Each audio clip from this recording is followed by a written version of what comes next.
Hello everyone. Today we just see how modern age education is helping or helping us to solve and reduce a lot of social evils in this modern age society, and how the social evils are coming up and how the way these are being reduced with the amount of the right education and other things. If you notice recently, you might notice a lot of domestic violence happening, a lot of people are getting divorced and all other things, and generally how this has been viewed is the modernized relationships are the main reason these things are happening, where people are more dumb, more in resistant to anger. They just go move on their life or go away from their life very quickly. They generally don't like to do this kind of stuff and other these are the type of comments which we generally listen, and it's almost blamed on the type of clothes or the culture of modern age. But let us see how it is really, and how the social levels used to be in the previous generation and how it is right now, and what is the role of education in all these kinds. So let us start with what are the important factors that happens now. If you notice that people generally say that why do I require to trust my partner? Why should I require to respect and consider her, him, or it as an equal? And if I love her, that is more than enough, right? Why should I do all these games? But if you have to see, if you have to lead a happy life, if you want to lead something as a long or continuous life, these three things are one of the most important factors to do be a happy couple and to be in a long-term relationship. Uh, in this process of video, I will explain you what are these terms and how these are going to be very important factors in where you are gonna be leading a happy life. So let us start with the types of relationships. The new modern age, which right now we are having in the living, the other marriages and other things, and the old traditional types where generally the families talk first and the later they are married and then they are tend to ask to live together kinds. If you see in the old traditional marriages, the social inequality is still a lot. If you notice, women are very less outspoken, they are totally dependent on the family of the woman are really less supportive in terms of the woman moving away from the husband's house, as the family of women itself is already affected by bad loans because of dowry effects.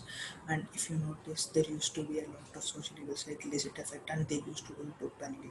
And women generally are very less outspoken or questioning their husband's behavior, as they are totally dependent. They have to lead a life for the rest of the time living in that house, so they generally are very less speaking regarding that. So these are the types of the way the marriages and the relationship used to be in the old traditionally. Now let us see the new modernist people.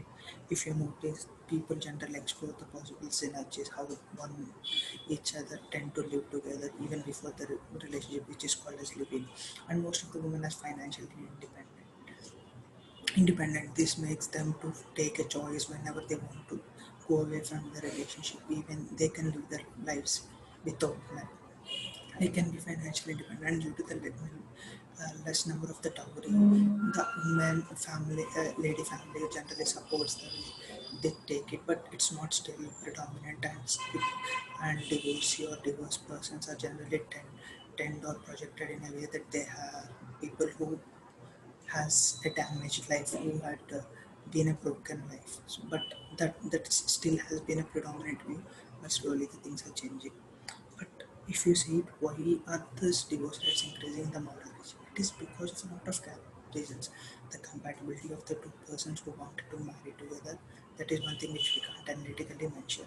The financial independency, which makes them the love, trust, and inequality. If these three are missing, women or men generally tend to go away from this relationship, as if you can't trust your partner, if you can't equally see her equal, it is always a problem in which the youth talk, in which they respond and other things. Opportunities for women has made these problems, has made them financially more independent to increase the divorce rates, as they are not tolerating all these social events. And dowry being a case where women families still supportive because of not taking bad loans for the marriage. So let us see what are the real cases. they are able to survive this world because of independency, which makes the women really supported to take these kinds of the domestic violence, heinous acts, and other things are being come out because women are outspoken, not just because they doesn't exist. In old and other relationships, they used to exist, but people, because of the less outspoken nature, those are termed to be not existent. But generally, when women are being outspoken, the media is being availability, and these are the things that these are coming out. It's not just because of the new generation, the culture and the clothes. And if you notice, the divorce rate increases generally in cities because people are more independent there and they tend to choose a separate lives when they know it is not going to be beneficial for both sides. But if you notice in village and other ones, it's still not predominant and people tend to face these issues as a social event. If you want to conclude or say this, the right education is the one main reason this is going to happen. Cities and other people like women or men are really educated and financially independent tend to choose their lives. Whereas in villages and other places, since women are still dependent on the families, husband's family and other lesser support from the ladies' family, making these calls still happen and the social life is still existing. So the right education is always going to be a main factor, and the trust, um, equality, and respect is also the three main important factors to have a long and healthy relationship. Thank you.